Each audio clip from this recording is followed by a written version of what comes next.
Hello tout le monde, nouveau petit fond vidéo, je suis dans le local, donc aujourd'hui on a donné le séminaire dans un labo de golf. Vous allez voir après on a fait des petits tests sur le golf, c'était assez intéressant. Donc le thème du jour c'était le brain balance, donc la méthode du docteur Melillo, adaptée à un public valide. Donc c'est-à-dire que la méthode du docteur Melillo c'est venir travailler sur des zones du cerveau pour équilibrer les deux hémisphères, le gauche et le droit. Et lui travaille beaucoup avec des méthodes de vibration, des lasers dans des zones du cerveau, etc. Mais quand il pratique, il a les gens des fois 2 ou 3 fois par jour en séance, donc que ce soit lui ou dans son centre, avec d'énormes moyens. Il y a des lasers qui coûtent jusqu'à 10 à 100 000 euros. Donc voilà, c'est des choses qu'évidemment on ne peut pas faire pour monsieur, madame, tout le monde. Donc on ne les a pas fait. Par contre, dans sa méthode, il y a des grands principes qu'on peut respecter sur les 7 sens, sur comment stimuler un sens pour avoir accès à un deuxième, etc.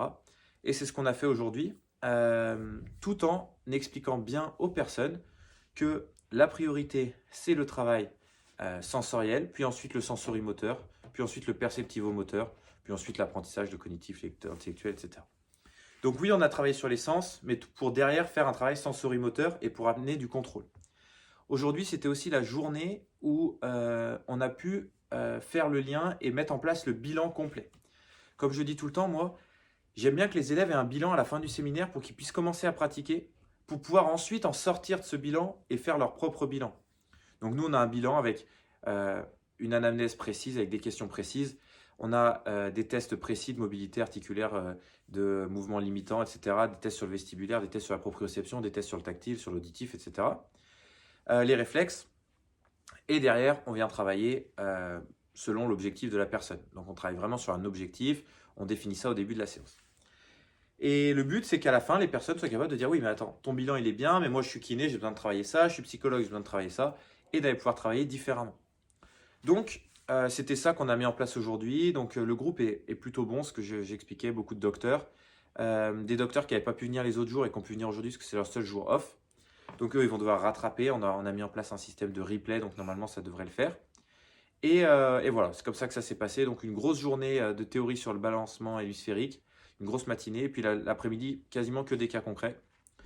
Tout le monde à la fin de la journée était capable de tester les réflexes et de réintégrer avec les méthodes traditionnelles, donc les bercements, pardon, l'intégration isométrique, la sécurité sensorielle, l'auto-stimulation, les choses comme ça. Donc plutôt un très bon groupe et ça j'étais assez content. On en arrive du coup au cas concret de l'après-midi. Les cas concrets, il y en avait un qui était intéressant, ils sont tous intéressants, mais celui-là particulièrement parce que c'était la petite que vous avez vue dans nos vidéos déjà il y a 5 mois en novembre. La petite qui avait du mal à tenir debout, qui avait des crises de panique en fait dès qu'elle avait des stimulations.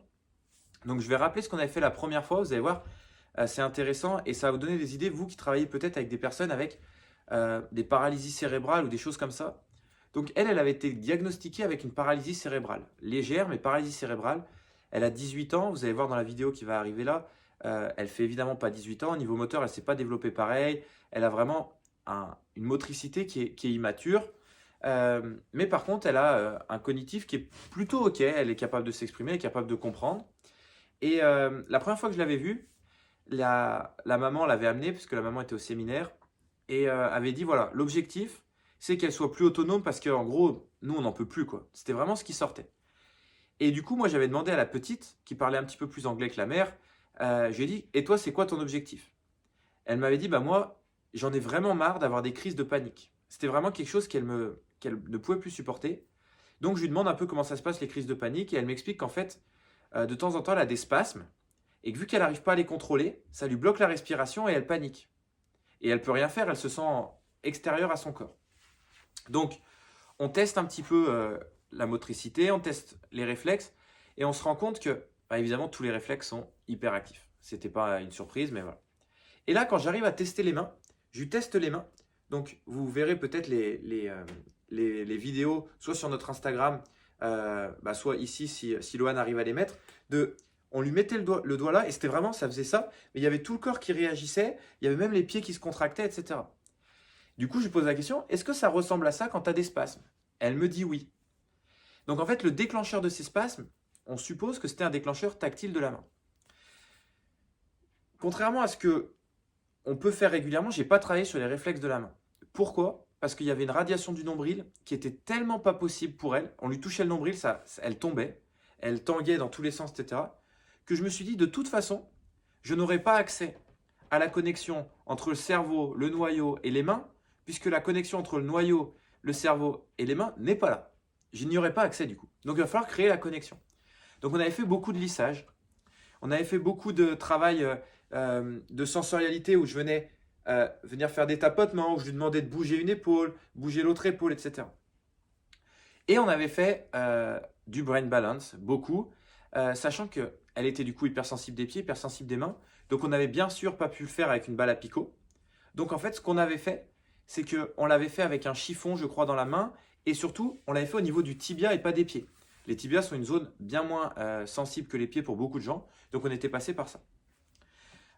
On fait la séance et évidemment, elle avait du mal à envoyer des messages. Elle envoyait du mal à faire plein de choses, hein, à dessiner. Le lendemain, je reçois un beau message d'elle avec des petites fautes en anglais. Peut-être qu'elle avait traduit, je ne sais pas. Mais en tout cas, en anglais, en disant qu'elle fait les exercices depuis hier d'elle-même et qu'à chaque fois qu'elle fait les exercices, elle se sent mieux. Et que déjà ce matin, en fait, elle se rend compte que depuis la veille, donc ça c'était en novembre, elle n'avait pas eu de crise de panique, alors que d'habitude c'était plein par jour. Donc on avait déjà réussi à avoir des beaux exercices, des beaux résultats. Et on avait donné quelques exos des mains. On avait fait, si je me souviens bien, la radiation du nombril, de la respiration, parce qu'en fait, quand elle avait les spasmes, elle se sentait hors de son corps et elle n'arrivait plus à contrôler sa respiration. Donc on avait aussi travaillé la respiration, notamment avec de l'expiration, parce qu'elle, c'est là où elle bloquait. Donc des exercices tout simples, hein. On inspire et on souffle volontairement. Il n'y avait pas d'autre consigne que ça. Juste redonner du contrôle moteur et de la sécurité dans une tâche motrice aussi simple que la respiration. Et derrière, il y avait Anna, donc la docteure qui m'avait fait venir la première fois, qui m'a fait revenir ici, qui la suivait une fois toutes les 2 ou 3 semaines. Et là, je vois arriver une petite, la même petite, avec un grand sourire. Déjà contente de me voir, je pense, hein, parce que ça avait quand même pas mal changé sa vie. Elle m'avait déjà écrit pour dire merci beaucoup. Les parents m'avaient remercié plein de fois, etc. Mais surtout une petite qui sourit et une petite qui, au niveau des réflexes, a 5 ou 6 réflexes en moins que la dernière fois. Sachant qu'ils n'en ont pas travaillé 5 ou 6. Ils ont beaucoup travaillé sur la radiation du nombril, ils ont beaucoup travaillé sur la proprioception et le tactile, et ça a permis d'aller intégrer, en tout cas d'aller rendre plus performants d'autres réflexes, qui, quand les challenges sont encore là, mais sur les tests cliniques, sont plutôt OK. Donc aujourd'hui, je la vois et je lui dis, c'est quoi la problématique? Et donc là, elle avait des grosses douleurs à la nuque. En fait, quand elle mettait la tête en arrière, elle avait mal ici. Et quand elle tournait la tête à droite, elle avait des douleurs.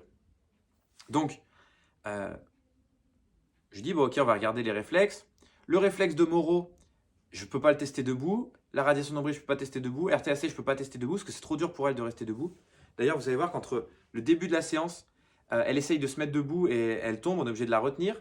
Et la fin de séance où elle est capable de tenir debout, vous allez voir que ça, c'est, en tout cas pour moi, c'est pour ça que je fais ce boulot. C'est des avant-après qui sont bien plus forts que quelqu'un qui a fait 10 kilos de plus sur son deadlift. Même si j'adore le deadlift, j'adore performer au deadlift. Mais quand vous avez quelqu'un qui n'est pas capable de tenir debout et que vous l'aidez à tenir debout, c'est juste merveilleux.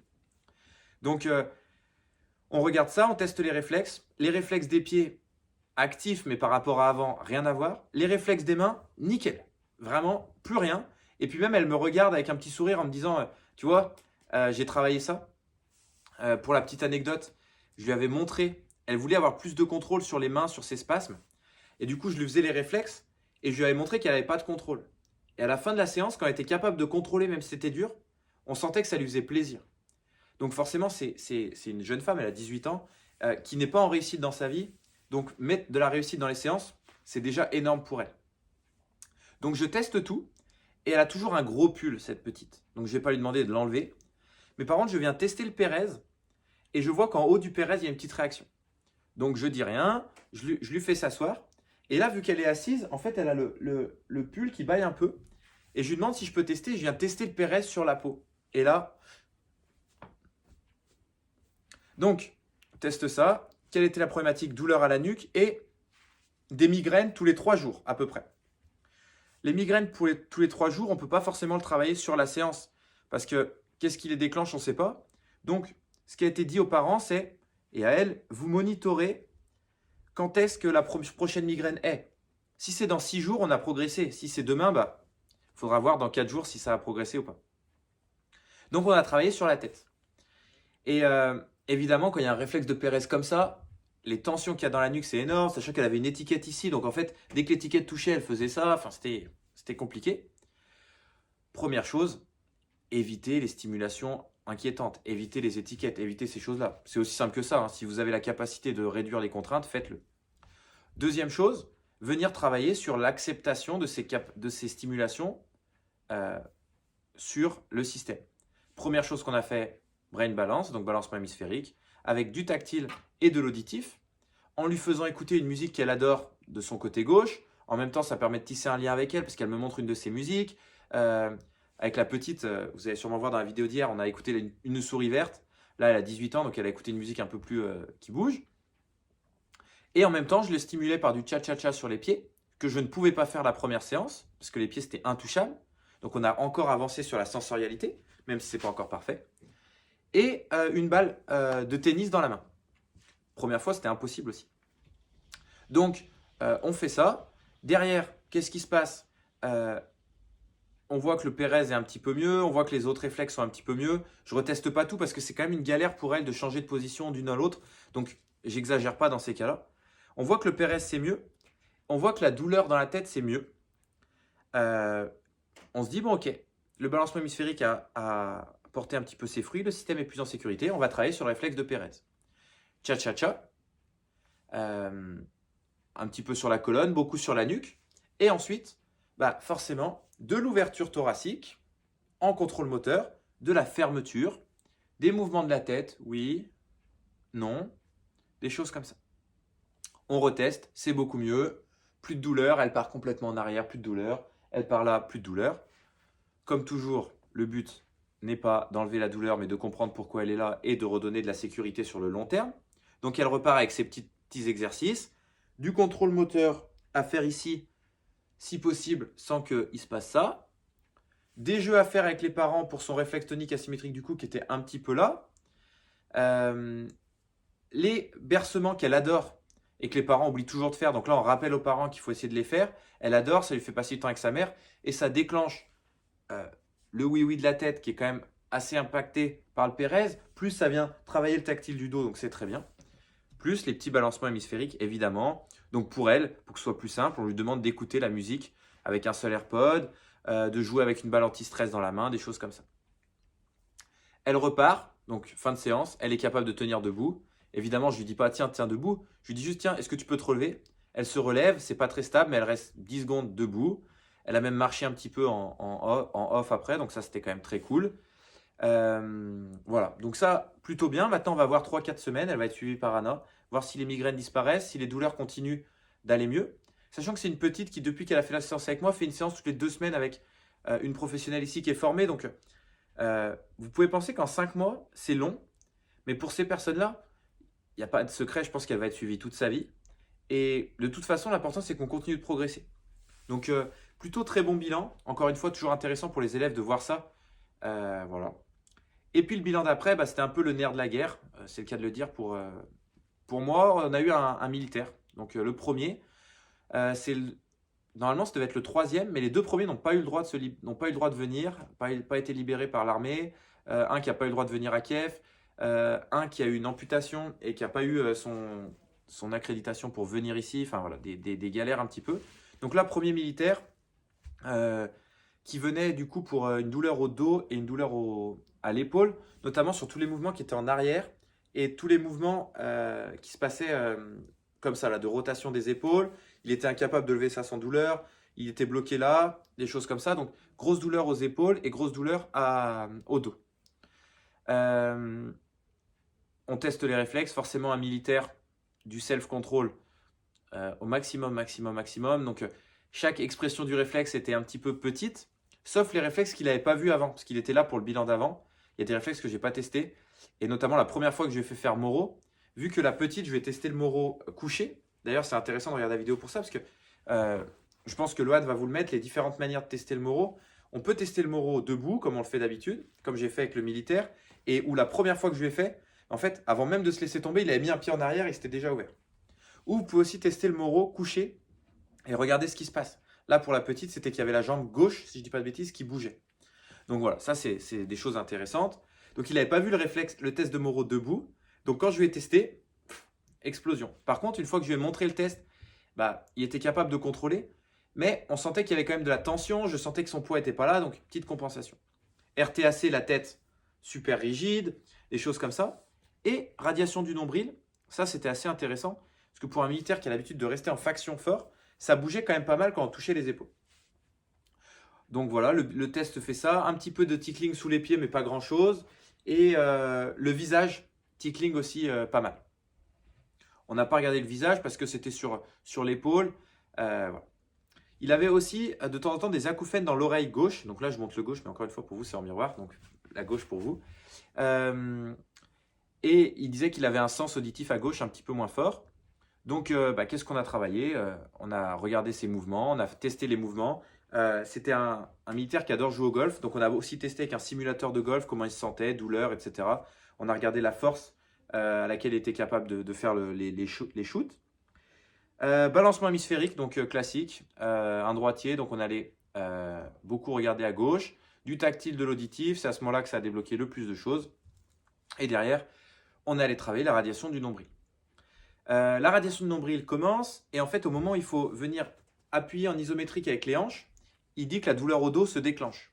On avait réussi à réduire les douleurs sur le balancement hémisphérique en faisant du coup le tactile et l'auditif, et du coup il était capable d'arriver là alors qu'il était bloqué là, il était capable d'arriver complètement là sans douleur. L'exercice du sphinx comme ça, il était mieux. Il y avait quand même pas mal de mieux. Par contre, dès qu'il était couché sur le dos, il avait mal, et dès qu'il devait forcer avec une hanche, il avait mal, et la douleur était exacerbée quand il se tournait sur le côté en PLS. Donc là, on arrête l'intégration parce qu'une intégration ne peut pas se faire sans confort et sécurité, c'est impossible. Donc on arrête, et je me dis, ah, là on a un blocage hors système. On a quelque chose qui nous empêche de travailler parce que même les adaptations de l'intégration, c'est-à-dire où c'est moi qui pousse, lui qui résiste, lui font mal, la position couchée lui fait mal. Voilà, il faut qu'on trouve une autre solution. Et donc là, je l'assois et j'observe que sur son poignet gauche, il a une énorme cicatrice et une montre dessus qui vient stimuler la cicatrice. On fait les tests de force musculaire, on regarde que la cicatrice soit pathologique ou non. La cicatrice était pathologique, la montre était une information qu'il avait du mal à digérer aussi au niveau nerveux. On enlève les deux, il se met sur le dos, il a plus mal, il peut forcer, etc. Donc, la priorité pour lui, ça va être d'adapter cette montre, sachant qu'il ne peut pas l'enlever puisque en fait, ils sont obligés d'avoir une montre dans son unité. Donc, il va falloir trouver. Déjà, quand il mettait la montre de l'autre côté, qu'elle n'appuyait pas sur la cicatrice, c'était mieux. Donc, il va falloir traiter la cicatrice. Donc là, on n'a pas pu travailler sur les fascias, c'est long. Je n'ai pas pu former les élèves forcément à ça. C'est une méthode que, même en France, je ne fais pas tout le temps. Donc, en général, ce que je propose qui fonctionne bien, c'est l'huile essentielle. Donc, une fois par jour. Ils utilisent aussi ça ici. Il était OK. La cicatrice était très moche. Donc, déjà, même niveau esthétique, ça va l'aider. Voilà. Donc, on a travaillé sur ça. Évidemment, les douleurs bien mieux derrière. Et on a pu travailler ensuite la radiation du nombril tranquillement. On a refait le monitoring du golf. Je ne peux pas vous donner les résultats encore parce qu'ils sont en train de les analyser et que moi, je n'y connais rien du tout. Et puis en plus, je ne trouvais pas forcément ça du plus pertinent parce que dans un swing de golf, il y a tellement de paramètres qui rentrent en compte que c'est dur de savoir qu'est-ce qui a eu un impact ou pas. Mais bon, ça les intéresse, donc je les ai laissés faire, grand seigneur. Voilà, donc évidemment, ce monsieur-là est assez surpris parce qu'il a mal depuis très longtemps. Et là, la douleur a quand même presque disparu. Il était obligé de la chercher et il me disait tout fier, ah ça y est, je l'ai retrouvé. Comme si c'était bien d'avoir mal, parce qu'en fait pour lui, il se définit par ça. Ça nous a aussi permis de faire un petit point sur moi. Toutes les personnes que j'ai pu voir, des pompiers, des militaires, des policiers, qui de temps en temps, ou d'autres professions, mais je prends ceux-là parce que c'est les plus en lien, ont un besoin d'avoir mal, ont un besoin d'avoir des conditions difficiles. C'est quelque chose, quand vous voyez quelqu'un qui se plaint toujours, il ne faut pas toujours se dire « Ah, il est chiant ». Il faut essayer de comprendre pourquoi c'est important pour lui de se plaindre. Je vais vous donner l'anecdote de quelqu'un que j'ai eu à Paris qui avait une jambe plus courte que l'autre, des douleurs horribles au dos, une jambe plus courte de 1,2 cm, un truc vraiment beaucoup. Je fais du sport avec lui, il avait mal sur tous les mouvements, mais même le curl biceps, juste ce mouvement, il avait mal au dos, quoi. Donc, je lui fais un bilan posturo, on se rend compte qu'il a une jambe courte. Je l'envoie chez une podologue à Paris qui est très bien, qui fait des semelles progressives proprioceptives. Donc pas des semelles correctrices, mais des semelles posturales. On règle un petit peu ça. 3, 4, 5 semaines après, la douleur chronique disparaît. Le mec, ça change plein de choses dans sa vie, hein. Il arrête de se droguer, il recommence à avoir des érections plus fortes. Toute sa vie va mieux. 6 mois après, je le croise dans la rue, il est de nouveau comme ça. Je lui dis, mais qu'est-ce que tu fais? Tu mets toujours les semelles, tu fais toujours les exos de posturaux et tout? Non, non, voilà. En discutant avec lui, je me suis rendu compte que, en fait, pour lui, c'était mieux d'avoir mal parce que sa famille s'occupait de lui. On lui demandait pas 1000 trucs. Il pouvait faire de la musique comme il voulait parce qu'en fait, personne ne le sollicitait pour sortir, des trucs comme ça. Donc en fait, pour lui, c'était mieux d'avoir mal. C'est un exemple peut-être bête, mais c'est aussi ce que je retrouve chez certains quand il y a une situation qui est vraiment grave. En fait, pour les gens, c'est mieux qu'elle reste grave, la situation. C'est mieux qu'il y ait un problème. Comme ça, ils se focusent sur ça et ils ne se rendent pas compte du reste. Comme quand on a quelqu'un qui va s'occuper des problèmes des autres pour ne pas s'occuper des siens. Donc là, par exemple, lui, j'avais aucun intérêt déjà à travailler sur la douleur. Déjà, encore une fois, je le répète, parce que je n'ai pas le droit. Moi, je travaille sur une mécanique corporelle, sur un système nerveux. Mais par contre, je veux juste travailler sur ce qui l'embêtait. Lui, ce qu'il disait, c'est que c'était pénible parce qu'il ne pouvait pas prendre son sac comme ça quand il devait partir vite sur le front. Ou que quand il portait son fusil, ça lui faisait mal. Bah, ça, c'est quand même problématique. Bah, moi, mon but, c'est que tu puisses porter ton fusil sans avoir mal. Même si ça se trouve, la douleur quand tu portes ton fusil, ça veut juste dire arrête de porter ton fusil et quitte la guerre. Entre nous, hein, je pense que c'est possible aussi. Mais, ok, maintenant, tu vas pouvoir travailler efficacement. Voilà. Donc, on a travaillé sur ça. Il est reparti un petit peu surpris encore, mais pareil, il continuera le travail avec nos docteurs ici. La carte des praticiens que vous avez en France, on va la développer aussi ici et essayer de la mettre pour que tout le monde puisse suivre un petit peu ça. Donc voilà comment s'est finie la journée. Pendant que je suis en train de faire la vidéo, ils sont en train de faire un cas concret sur ma traductrice, qui est un cas solide avec tous les réflexes du monde, je pense. Elle a peur de tout. Au niveau moteur, c'est une cata, etc. Mais elle est très gentille et elle traduit bien, donc c'est très bien qu'elle soit là. Donc là, ils sont en train de faire un cas concret. J'ai hâte de voir ce que ça va donner, quelles difficultés ils ont. Petite info marrante quand même, c'est la 3e fois qu'il y a les sirènes et les alertes du coup. Et hier, il y a eu les sirènes pour des choses qui survolent l'Ukraine. Donc c'est les sirènes assez graves où là, normalement, il faut se protéger. Et ça ne m'a pas réveillé. Donc je suis resté endormi. Donc ça a un peu paniqué tout le monde puisque j'étais à mon hôtel tranquille et je n'ai pas été réveillé par les sirènes. Donc voilà, c'est la petite anecdote marrante, pas marrante, je sais pas. Voilà, petite journée aussi où je vais tester un petit peu, je pense, ce soir le simulateur de golf, sachant que je suis une bille en golf, donc ça va être aussi marrant. Et puis resto avec tous les élèves. Demain, c'est jour de repos, donc normalement, vous n'aurez pas de vidéo. Je vais sûrement aller visiter Kiev Underground, ça ne vous intéresse sûrement pas. Je mettrai peut-être des stories sur mon compte perso, mais c'est tout ce que je ferai. Et derrière, on a 2 jours pour un level 2 où je vous parlerai un petit peu de ce qu'on a fait dans les jours qui arrivent. Si ça vous plaît, n'hésitez pas à partager la vidéo. N'hésitez pas à nous suivre sur Instagram. N'hésitez pas à nous suivre sur l'Académie des réflexes. C'est notre plateforme pédagogique gratuite. N'hésitez pas à laisser des commentaires ici. Et puis on se retrouve demain avec toutes vos questions que vous nous laissez sur Instagram en message privé pour y répondre.